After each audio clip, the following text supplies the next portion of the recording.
Hello everyone, this is part 5 of What If Naruto Was Madara's Brother, and I hope you guys enjoy this video and to like, to subscribe, to share, and check out the playlist, to see more comment down below. Now let's start the intro. They call me a god. They call me a god. They call me a god. Join my membership, the perks are great. It's in the description. 8 years later, Naori Uchiha stood atop the walls of an ancient and proud castle of her clan. Considered one of their most strongest holdings in the Land of Fire, Castle Tsukiyomi was their clan's pride. Built on top of a tall mountain, it dared to reach the skies, with its lower levels being divided into 7 long divisions, each having a wide forest. 10 times great armies of their enemies had attacked this castle. And 10 times were they defeated. More than half of those attacks had happened in the past 8 years alone, for the Uchiha had started doing something that threatened their enemies. The dragons were gathering allies. And unlike the Senju, who were busy trying to gather support of only the largest and most powerful clans for their side, the Uchihas had done the opposite. Instead of going after the bigger fishes, the Uchiha under the leadership of Naori had focused on smaller clans and those shinobi families that had lost their power. The results were quite unique for both sides. Today, the Senju clan was quite powerful in everything, be they power, money, or political clout. They had mighty allies in the form of the Sarutobi clan, the Akamaki clan, and the Inuzuka clan. Together they all represented the strongest alliance in the southern areas of the elemental nations. On the other hand, the Uchihas were still the single most largest clan, having the most number of fighters than any other, even the Senju. They had developed great allies in the form of Aburame clan, Shimura clan, Yuhi clan, Namikaze clan, Kurama clan, and many more smaller families. Together these clans combined represented the single most largest and cunning faction. But there were still many more clans who were yet to choose sides. However, Naori knew it was inevitable. The gathering of such powerful factions on this scale was a clear indication of something inevitable. The Great Clan War. She had done her best to gather as many allies for her people. Most smaller families who had lost their prestige had readily flocked to the Dragon Banner, for they had all heard of Madara's exploits. The clan heir had grown to become one of the most, if not the most powerful shinobi across the elemental nations. Someone against whom not even the Senjus dared to openly strike unless they had the support of one powerful shinobi. Madara had made himself famous, when at the age of 13, the young Uchiha had single-handedly defeated the entire Aburame clan in single combat, leading to their surrender and joining the Dragon Banner. Seeing an ancient and noble clan like the Aburame being defeated like that had made the remaining lesser clans join the Uchiha quite quickly. The Shimura clan had joined quite eagerly without asking for anything in return.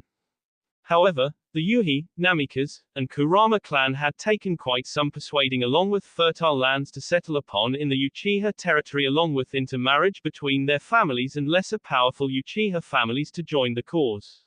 And Naori had done her best to create the perfect balance. But it was not enough. For if the Uchiha had Madara to rally behind, the Senju had their own hero. Hashirama Senju. Considered to be the most powerful shinobi of this era, Hashirama was the only person who had faced Madara in single combat, and not only did he survive but actually forced Madara to a draw.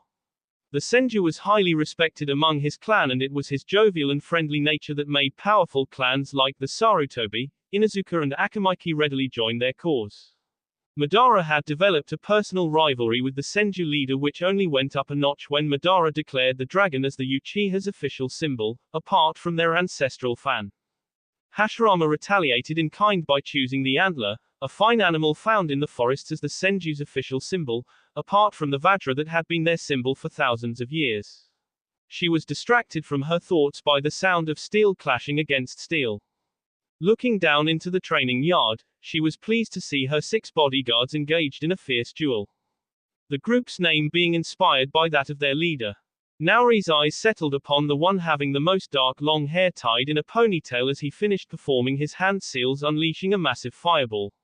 His dark eyes settled upon his opponent as he unleashed the blazing jutsu. Out of the 6 he was the best fire style user and a master at shuriken jutsu. Itachi Uchiha was all the Uchiha could ask from the new generation, a prodigy. Beside him another boy with short spiky black hair and the same dark eyes raised a single finger shrouding the entire training arena in darkness. Naori still had trouble believing this Uchiha's talent with genjutsu despite his lack of Sharingan, having placed many of his enemies in unbreakable illusions before ending their lives with his hyper-fast Shunshin. Shisui Uchiha was the most devious and fastest of the group. A burst of chakra made sure the illusion was dispersed before it took hold by none other than Kagami Uchiha. Charging forward he engaged both Itachi and Shisui in fierce taijutsu combat, pushing both talented boys back. He was physically stronger than every member of his group and as quick as a bird. The sound of clashing steel again assaulted Naori's ears as she glanced at the twins attacking one fighter fiercely. Takeshi and Mikoto were the newest members of the group. They were once servants, having been deemed too weak to fight. But during one of the sieges of their castle, the twins had taken up arms and four grown men together. Their act of valor and strength hadn't gone unnoticed by the man currently battling against them, one who decided to make them fighters and was teaching them all he knew. Naori couldn't help but smile at the young man of 14, soon to be 15, who had kept her safe all these years. Naruto Uchiha had made a name for himself in the elemental nations as the finest swordsman. Dazzling in his golden armor and his silky brown hair and angelic features, he was a handsome sight to look at. While his brother had made his enemies shake in fear, Naruto was hated and looked down upon because of his past actions. Many had dared challenge him, the most prominent being the Fuma clan, who had tried to take this castle only to be in single combat by Naruto himself. She still shivered on remembering the day her nephew butchered the Fuma to their last member with Dawn, his ancestral weapon, ending a noble family that had lasted thousands of years. The same boy blocked the sword strike from the twins with his own ancestral weapon before pushing them both back with a firm push. He smirked when Kagami, Itachi, and Shisui joined beside Takeshi and Mikoto, all of them now pointing their swords at him. "Even now I can see through the five of you like carving a cake," mocked the K. The Kongsguard laughed at his remark but prepared themselves nonetheless. Naori watched the group attack Naruto together, which made him laugh as he activated his Sharingan and began the battle. Naori couldn't help but remember the time when she thought Naruto would never gain friends because of his reputation. But as always he surprised her. Itachi, Shisui, and Kagami, despite being heirs to less powerful Uchiha families, had made their own judgment of Naruto in the first 3 years watching the K and his actions. When Naruto continued to prove his loyalty to the clan over and over again, the three boys again requested to serve under Naruto with the aim of protecting Naori's life. Naruto had agreed, for he had personally seen the skill of the three boys in battle.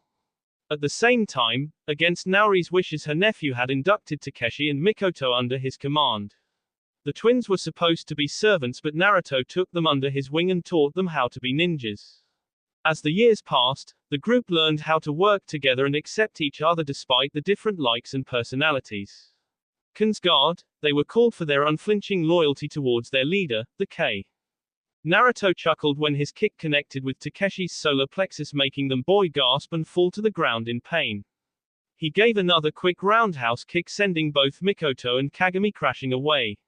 It was Shisui and Itachi who clashed their swords against him, sending bright sparks everywhere. However, Naruto rotated his longsword with enough force to disarm Shisui, thereby leaving him open for Naruto's punch that connected with his jaw, which sent him crashing away as well. That only left the two most brilliant fighters of the Kongsguard against each other. It was a well-known fact that Itachi admired Naruto for his fighting skills. The boy had tried for years to defeat the K in combat but was defeated every day. His aim of defeating Naruto in sword fighting still evaded him every time.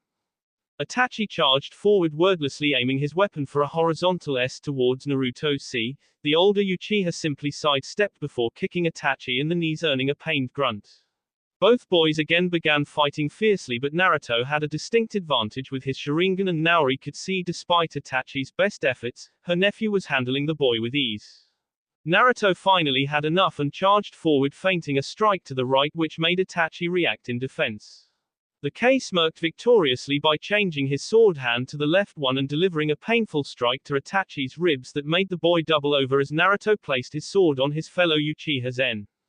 "Still better than you," taunted Naruto, but without any kind of arrogance or spite in his voice, and instead offered his hand to Itachi when the boy made the sign of reconciliation. "Someday I'll beat you," Lord Commander, replied Itachi confidently, making Naruto groan at the "la." How many times have I told you not to call me that? Asked Naruto irritatedly, a frown arriving on his lips when Itachi blinked confusedly. You are our leader. It is befitting I address you by your position. There were brief chuckles as the rest of the Konosuba came forward and surrounded the two boys. It was Shisui who spoke first. Leave it, Naruto. You'd find it easier to make the Senju surrender rather than making Itachi ease up on traditions a little, teased Shisui, earning a mild glare from Itachi. How's the stomach, Takeshi? Asked Kagami humorlessly, earning a groan from the young boy. F you. Naruto chuckled at the playful banter amongst his friends as they mocked each other. Friends. He glanced at each of them and couldn't help but be glad for having them in his life. After his past, he had given up on any hope of ever finding people who liked him. Most people in the world still hated him. But these five had looked past the hate and his past, they had made their own judgment and taken a risk of believing in him. He looked at the lazy fox pretending to sleep in a nearby corner and couldn't help but grin proudly, for these people around him were a proof of his claim that not all Uchiha were bad or simply insane as the beast considered. Naruto still found it hard to believe Kurama had decided to travel with him. The only reason the beast had given for such an action was the fact that the Hagoromo and Kaguya clans were hunting for him and it was safer if he stayed by Naruto's side. On being asked why, the fox had simply said that the Uchiha, despite their madness, were quite feared. Staying with them would help the beast keep an eye on him while also ensuring that he stayed out of human conflicts. But Naruto doubted that it was the entire truth, for Kurama was strong enough to handle anyone that threatened him. He liked to believe the fox came with him because they were friends. Apart from the Konosuba, his aunt, the fox, had been his constant companion and protected any that tried to harm him. It was Naruto and Kurama together who eliminated the entire Fuma clan in single combat, a fact that still made the Uchiha proud and made them accept the beast into their ranks. Do you guys ever rest? He turned to see his aunt approaching towards the group with a smile on her beautiful face. When the rest of the Konosuba knelt respectfully, Naruto followed suit, but only for a moment, as Naori caught his shoulders swiftly, making him look back at her with a puzzled look in his eyes. Your family. You never have to kneel before me, she said gently, making him look away. I am disowned, Naori-sama, said Naruto curtly, unable to his sadness over the affair. Not to me. She looked him in the eyes that were so much like his mother's. You are an Uchiha. You might not have our name, but you are my B. Naruto looked away, unable to meet her gaze that always made him feel like a child even if he was man now. Soon to be 15 of age, which was quite old in the short-lived mortality of their world, Naori still made him feel like a young boy. And as frustrating it was, it didn't change the fact that it was endearing as well, for here, away from his father and elder brother, Naruto still had family in his aunt who had looked after him all these years as if he were her own son. He watched her interact happily with his friends, praising them for their skills while also pointing out their mistakes. And it was fair to say people respected her, loved her, which was the opposite of what most thought of him. He was still lost in his own melancholy when Naori grabbed his arm, making him look back at her. Walk with me, she commanded, earning a swift nod from her nephew. Naruto bid his friends goodbye as he started walking with his aunt, observing the rest of their outpost members busy with their work.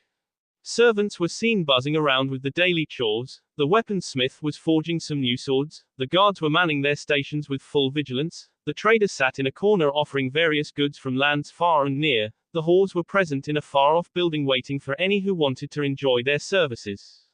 As they walked through their castle, every man, woman or child stopped to greet his aunt respectfully, even calling him Lord Commander, for he was responsible for the security of this castle.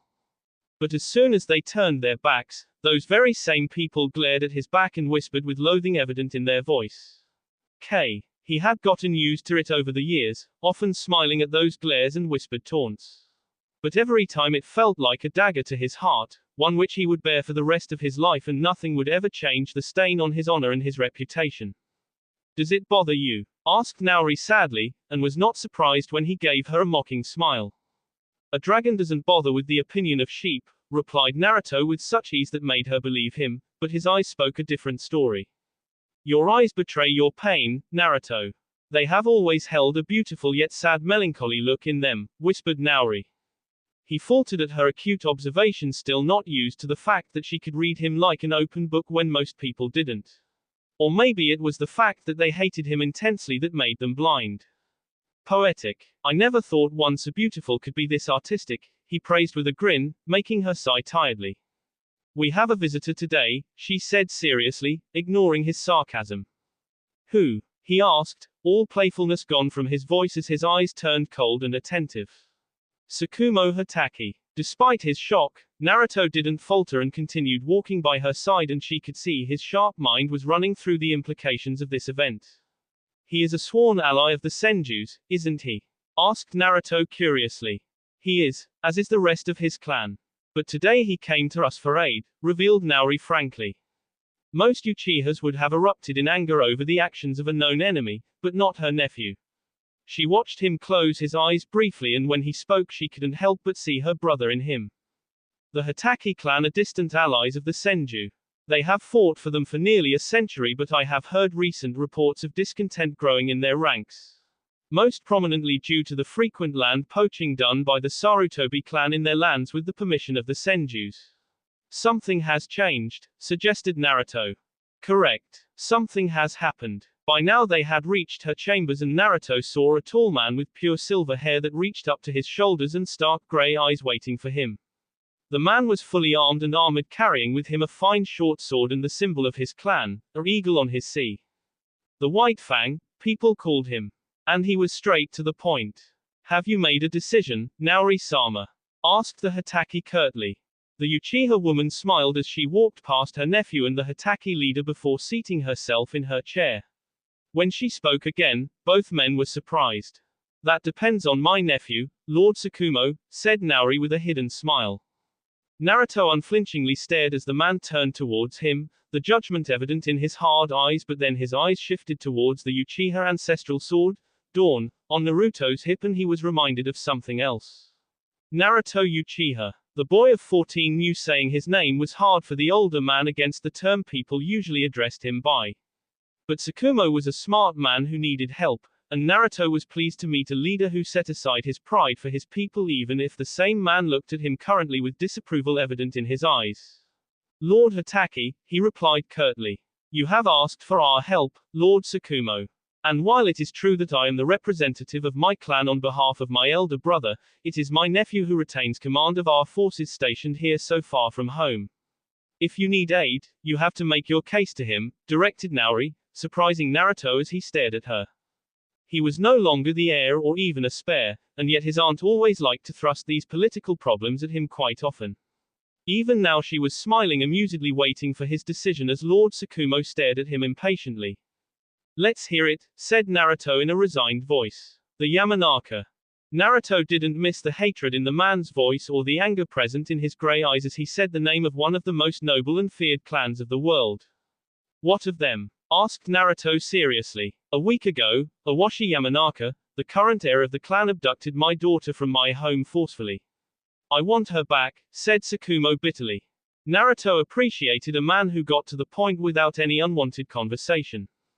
Last I heard, you are a sworn ally of the Senju clan, our enemies, why not ask them for help in this matter? Asked Naruto seriously, looking harshly upon the clan leader. Don't you think I have tried, boy? Hashirama Senju asked for time to resolve this matter because his efforts to make the Yamanaka join his side are more important than the safety of my daughter or the injustice done to our clan which has served Hashirama's family for generations, explained Tsukumo furiously. Naruto ignored the remark thrown at him and walked towards the man. Despite his young age he was still tall enough to almost stare the older man in the eye, and his armored form only seemed to make Tsukumo stiffen. And why would the Uchiha help a clan that has been our sworn enemy for generations? Our own side has been trying to make the Yamanaka side with us. If we help you, then we will simply make them join the Senjus. And last I checked, the Yamanaka clan has more fighters than you, and their mind jutsu are more dangerous than your entire clan combined, explained Naruto honestly, a dangerous glint in his eyes that made Tsukumo flinch. Naori sipped her wine with a smile, quite pleased with having her nephew tear into the enemy clan leader. She loved watching his hidden potential, for Naruto was as skilled with his words as he was with his sword. He would make a good leader. She proudly watched the anger and righteousness disappear from Tsukumo's face as he now looked like a defeated man. It is true that we have been enemies, but when my sworn allies forsake me, I am left with no choice but to approach a faction that has the power to save my daughter. If I act against the Yamanaka, which I want to, the Senju clan will destroy my clan for hindering the great cause of gathering powerful allies. But my daughter, said Tsukumo briefly with a nasty scowl present on his face. Most people would have reacted favorably in the helpless man's side. Naori knew Madara would, for he was a man of action, one thirsted for battles no matter the foe. But Naruto was a different man, forged through hardships and scorn he faced in his life that made him look at the world differently than his brother. I'm afraid we cannot help you, Lord Tsukumo. Have a good day. Tsukumo was left speechless by the boy's decision, but looking into those stone-cold eyes reminded him of the fact that he was an Uchiha and they were never known to be kind, merciful or just even to their own clan members, much less to those belonging to other clans.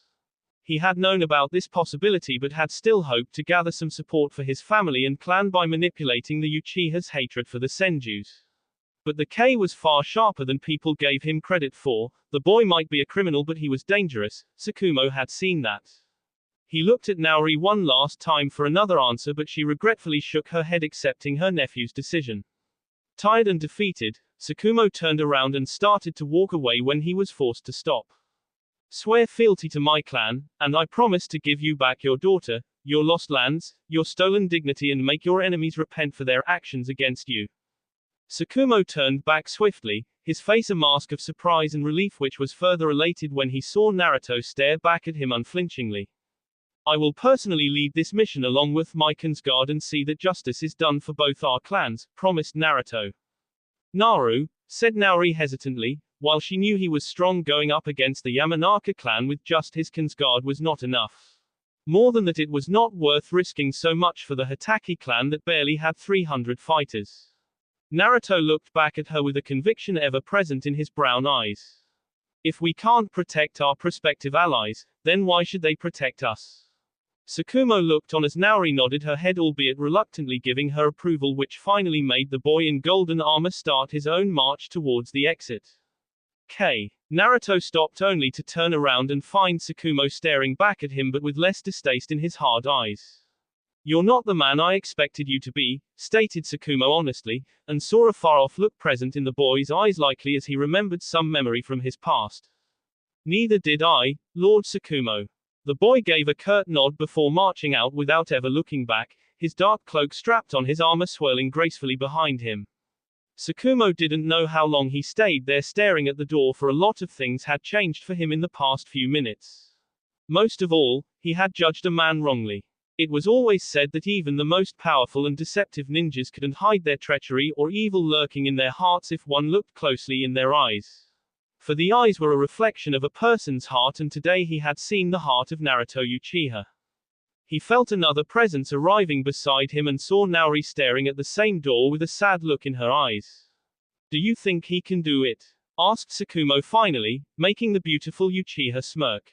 He never makes empty promises. If he says he will do it, then he will, assured Naori, and saw the Hatake clan head close his eyes for several long moments before opening them again with clarity present in those orbs.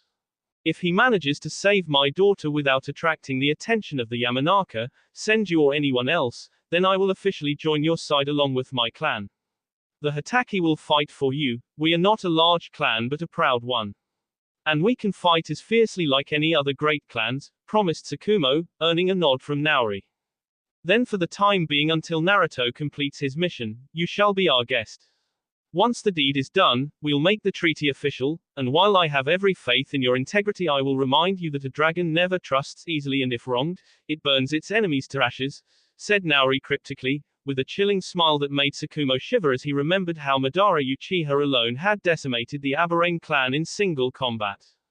And he had no intention of pissing off that dangerous man. Naori smirked when her point was made, and when she saw the raw fear in Tsukumo's eyes, likely because of Madara's reputation of raining down fire and be on their enemies, compared to him Naruto was far too merciful and accommodating. Something which people took him granted for, including the man beside her. Tsukumo stiffened and looked in alarm as the woman beside him unleashed a dangerous amount of K-aura right at him. her dark eyes boring into his very soul with barely restrained hatred and anger, completely abolishing her prior image of a simple diplomat. And while Naori had not taken out any weapons against him, Tsukumo could feel the threat quite clearly. We respect our allies and expect the same in return, Tsukumo Hatake. You have called my nephew a name today, and if you dare repeat that or something worse, then it'll not be just me that you'll piss off, but Madara Uchiha and Tajima Uchiha themselves. Compared to them and me, Naruto Uchiha is far more merciful.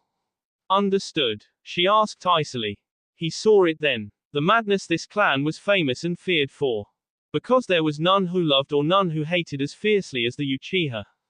And the same madness lurked in Naori's eyes as she glared at him menacingly, and he saw it in her eyes that this woman would butcher his entire clan if they wronged her own. Compared to her, the look he had seen in Naruto's eyes was different. It was a look of melancholy and sadness hidden behind smiles or sarcastic humor he was famous for. He had a strength to him witnessed by Tsukumo in just the way the boy carried himself, but most of all the boy was known for keeping his promises. Naruto sat among his personal guard, who were also his only friends in the world. Each of them staring at him with mixed expressions as he finished explaining the events that happened earlier. You want us to pass through Senju territory to attack a great clan like the Yamanaka all by our own for the Hatake clan? Asked Kagami incredulously, summing up the thoughts of everyone else as well, who stared at Naruto blankly. Naruto, your father has been trying to engage the Yamanaka for an alliance for almost a year now. If you do this, then it will all be for nothing, warned Shisui, making his stand on the matter clear as well. Why the hell should we even risk our lives and the future of our clan for the Hatake?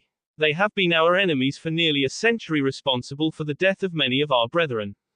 I'd say they deserve what they've got, said Takeshi viciously. Naruto looked at the two silent members of his group, ones who had yet to say anything, and while he valued everyone's opinion, he valued the opinion of these two even more. It was Itachi who looked back at him with a knowing glint in his eyes. Lord Commander, I am with you. Naruto smirked at his friend, for he was able to read between the lines, went past the impossibility and threats to see what could truly be achieved here. The opportunity of a lifetime. Something tells me you have a plan behind this. I'd like to hear it first before giving my opinion, said Mikoto frankly, earning a wide smile from the handsome Uchiha, who was quite pleased to see her putting rationality before emotions and fears.